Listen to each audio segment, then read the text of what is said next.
Imagine buying your dream home on a peaceful lake. You've worked for years, saved every dollar, and finally, you get the keys. You're thinking quiet mornings, fishing off your dock, maybe barbecues with your kids. But then, days later, the HOA knocks on your door. And instead of welcoming you, they demand you hand over the lake. Not just access. The entire lake. And the docks. But here's what they didn't know. You actually owned it. And the moment the truth came out, this quiet neighborhood turned into a battlefield. This isn't just a fight about water or docks. It's about control, lies, and intimidation. It's about what happens when people abuse power, and what happens when someone refuses to back down. Today, you'll hear the story of Marcus, a black man who thought he'd found peace, only to discover he was stepping into a storm. A fight that pulled neighbors into sides, shattered trust, and ended in a way no one in that community could have imagined. Marcus had dreamed about this house for years. Tucked against a wide blue lake, surrounded by tall pines, the property looked like something out of a postcard. The dock stretched out into the water, worn but steady, with just enough space for a boat. When Marcus signed those closing papers, he thought he had finally reached the point in life where he could exhale. But reality set in fast. Just 3 days after moving in, he got a knock on the door.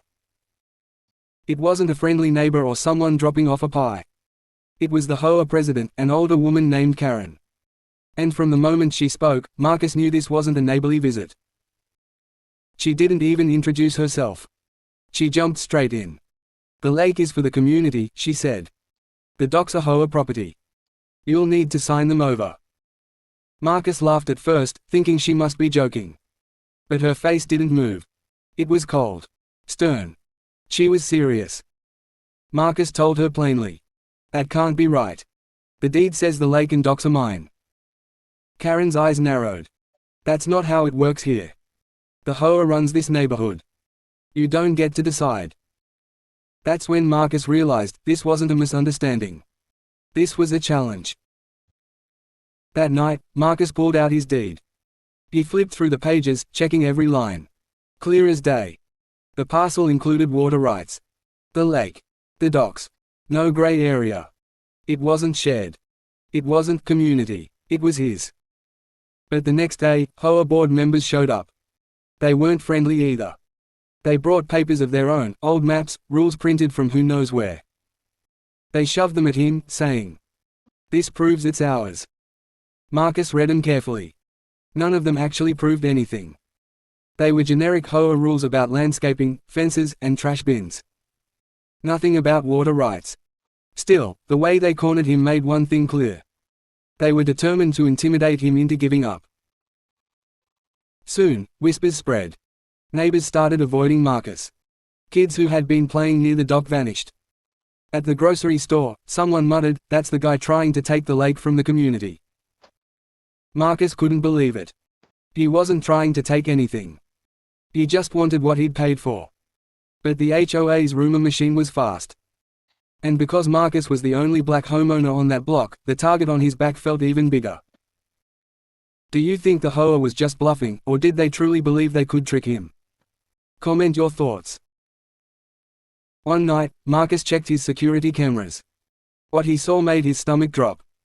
2 men with flashlights were out on his dock, measuring, writing notes.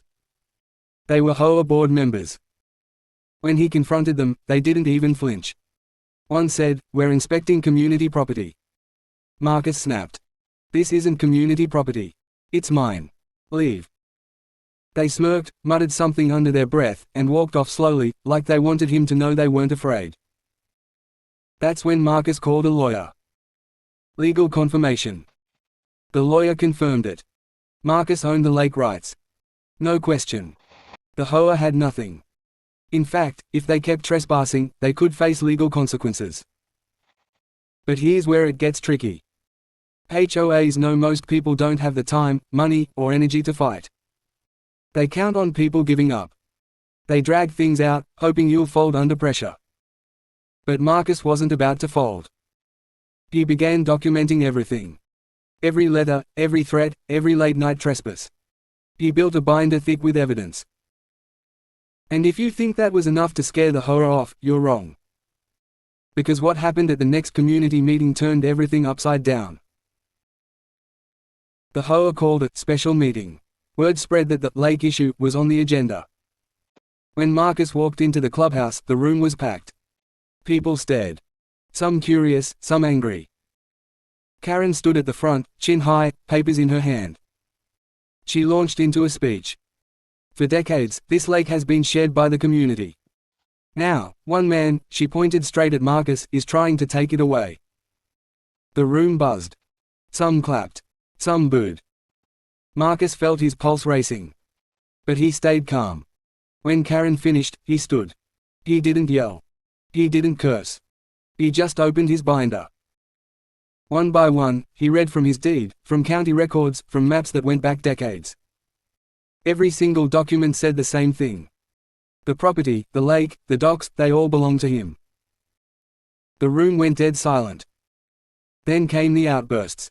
A man shouted, "So they lied to us." Another neighbor yelled, "You mean we've been told this was ours when it wasn't?" Marcus kept reading. Page after page. The HOA had no claim. They had never had a claim. Karen's face turned red. She tried to interrupt. "This isn't about paperwork, this is about community spirit." But by then, people weren't buying it. The spell had broken. Neighbors who once glared at Marcus now glared at her. Finally, Karen slammed her papers down and stormed out. That night, Marcus didn't just defend his property. He exposed years of lies. But the fight didn't end there. Because when someone like Karen loses power, they don't go quietly. Within days, Marcus started getting letters. Not about the lake, about nonsense. His grass was too long. His trash can was out too early.